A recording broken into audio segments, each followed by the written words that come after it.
بسم اللہ الرحمن الرحیم۔ اسلامی قصے چینل کے پیارے ناظرین، السلام علیکم ورحمۃ اللہ وبرکاتہ۔ ایک دن حضرت سلیمان علیہ السلام نہر کے کنارے بیٹھے ہوئے تھے۔ ان کی نگاہ ایک چیونٹی پر پڑی جو گندم کا ایک دانہ لیے نہر کی طرف جا رہی تھی۔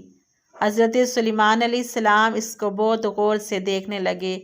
جب چیونٹی نہر کے قریب پہنچی تو اچانک ایک مینڈک نے نہر سے اپنا سر باہر نکالا، اپنا منہ کھولا اور یہ چیونٹی دانے کے ساتھ اس کے منہ میں چلی گئی۔ مینڈک پانی میں داخل ہو گیا اور پانی میں بہت دیر تک رہا۔ حضرت سلیمان علیہ السلام اس کو دیکھتے رہے۔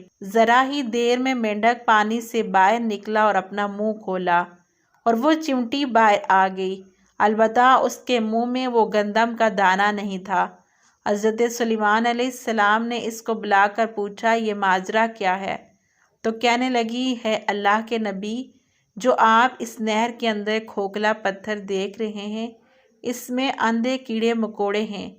اللہ سبحانہ تعالیٰ نے انہیں وہاں پیدا کیا اور وہ وہاں سے روزی کی تلاش میں نہیں نکل سکتے، تو اللہ نے مجھے ان کی روزی کا وکیل بنایا۔ میں ان کے لیے روزی اٹھا کر لے کر آتی جاتی ہوں اور مینڈک کو میرے لیے مسخر کیا گیا تاکہ پانی مجھے کوئی نقصان نہ پہنچا سکے، اور یہ اپنا بند منہ پتھر کے سوراخ کے سامنے کھول دیتا ہے اور میں سوراخ کے اندر چلی جاتی ہوں، ان کی روزی ان کو پہنچا دیتی ہوں، اور یہ مینڈک مجھے پھر دریا کے کنارے واپس چھوڑ جاتا ہے۔ سلیمان علیہ السلام نے فرمایا، کیا تو نے ان کیڑے مکوڑوں کی تصویر سنی؟